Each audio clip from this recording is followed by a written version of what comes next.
नमस्कार दोस्तों, स्वागत है आप सभी का आपके अपने चैनल द रिटेल इन्वेस्टर में। गाइस, एक बहुत ही मैं कहूंगा बड़ी खबर, और जिस खबर के कारण इतनी बड़ी कंपनी में आज बड़ी गिरावट देखने को मिल रही है। और ये जो खबर है दोस्तों, ये टॉप मैनेजमेंट की तरफ से कह लीजिए, टॉप मैनेजमेंट के एक आदमी की रेजिग्नेशन के ऊपर है। और कहना चाहिए हमारे इंडिया की सबसे बड़ी एएमसी के कह लीजिए सबसे बड़ी पोस्ट पे ये थे, और उनका जाना जो ये खबर है, ये एक बड़ी गिरावट की वजह बन रही है। लेकिन मेरा मानना ये है, क्या अगर गिरावट होती भी है तो सिर्फ वो ना एक क्या वो एक बाइंग अपॉर्चुनिटी नहीं हो सकती, क्योंकि स्टॉक ऑलरेडी ऊपरी स्तरों से बहुत बहुत ज्यादा गिर चुका है। क्या है पूरा मामला, क्या खरीदारी करनी चाहिए लॉन्ग टर्म के लिए, क्या ये अच्छा होगा? वीडियो को अंत तक देखिएगा, बहुत इंफॉर्मेटिव एजुकेटिव वीडियो होगी। लेकिन आगे बढ़ने से पहले, अगर आप इस चैनल पहली बार आए हैं, सब्सक्राइब का बटन दबा दें, और वीडियो अच्छी लगती हो लाइक जरूर कीजिएगा। तो विदाउट वेस्टिंग सीधे लेके चलता हूं आपको शेयर प्राइस की तरफ। देखिए, नाम है HDFC का। जब मैं वीडियो बना रहा हूं लगभग 1.66% गिरावट दिखा रहा है दोस्तों ये, और 1900 के अपने लेवल को तोड़ करके नीचे ट्रेड कर रहा है। ठीक है, और ये स्टॉक दोस्तों पिछले काफी समय से ना बड़ी गिरावट दिखा रहा है। देखिए, पिछले एक साल ही अगर आप देखेंगे, ऊपरी स्तरों पे जो उसने लगाया था, हाई लगाया था लगभग 3300 का, उसके बाद से इसमें ऊपरी स्तरों से लगभग 42% ज्यादा गिरावट दिखा रहा है अभी। और एक समय तो दोस्तों ये गिरावट जो थी ना, ये बहुत ज्यादा सीवियर हो चली थी। मोर देन 50% ये स्टॉक टूट चुका था, और इसने लो लगाया था 1700 कह लीजिए 34-35 का। मुझे पर्सनली ये स्टॉक लॉन्ग टर्म के लिए इन स्तरों से भी बहुत पसंद है दोस्तों। ठीक है, लेकिन डिस्क्लोजर के रूप में करेंटली मेरी कोई होल्डिंग, कोई पोजीशन नहीं है स्टॉक में। मुझे HDFC AMC दोस्तों अगर 1500 के आसपास मिलेगा, तभी मैं इसमें निवेश करना शुरू करूंगा।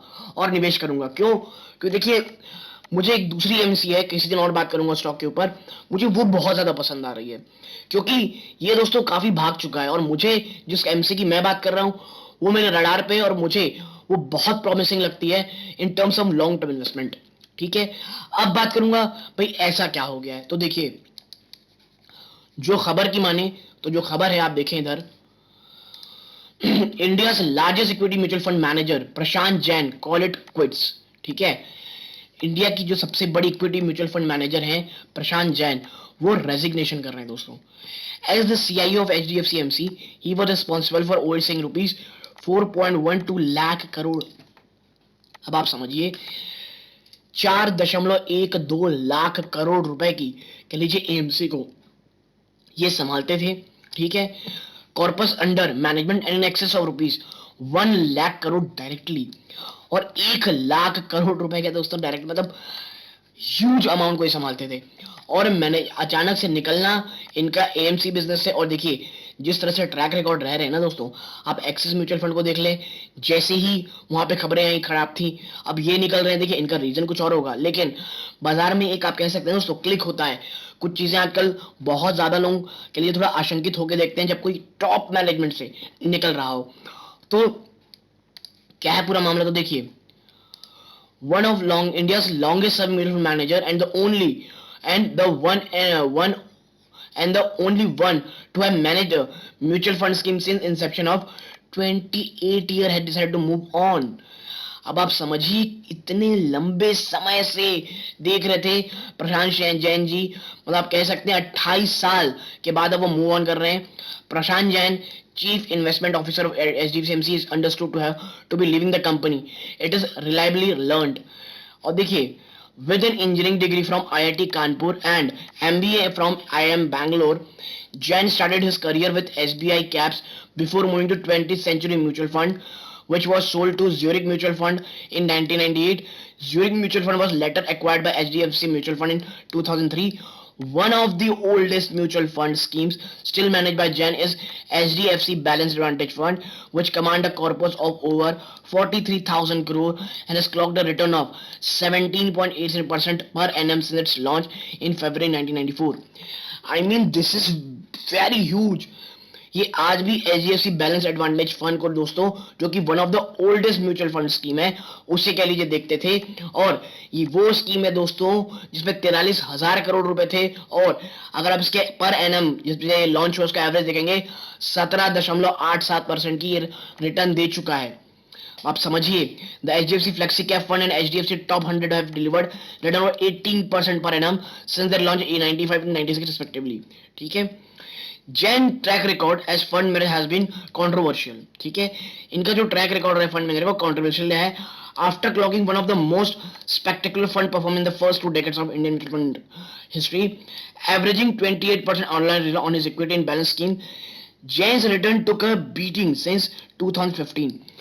एक लगातार 20 सालों से जबरदस्त रिटर्न देने के बाद क्या हुआ दोस्तों कि 2015 के बाद से आप सुन रहे होंगे AHDAMC, या अगर आप जब सर्च करेंगे दोस्तों, हम देखेंगे पिछले 3-4 सालों में ना HDFC की जो जितने फंड्स हैं वो उस तरह परफॉर्म नहीं कर पा रहे हैं जिस तरह वो एक समय किया करते थे, और ये चीज आप हर जगह से सुनेंगे।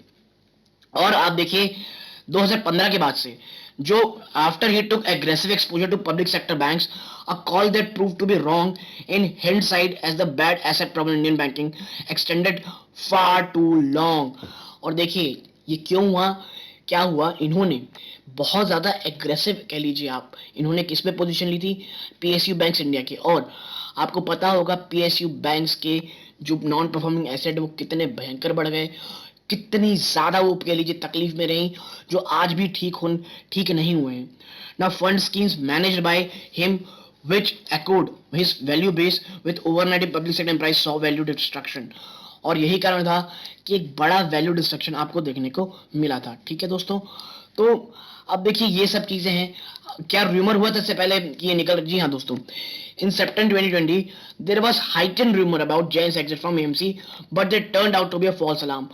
Person close to Jain suggests that he may be setting up his own investment firm. More deal could not be asserted. Jain was not able to comment. A mail sent to HDFC mutual fund did not elicit a response। देखिए बात ये चल रही है कि खुद की MC खोल सकते हैं, एक उनके करीबी ने कहा है, लेकिन कोई भी कमेंट ना जैन साहब की तरफ से आया है ना ही HDFC AMC की तरफ से आया है।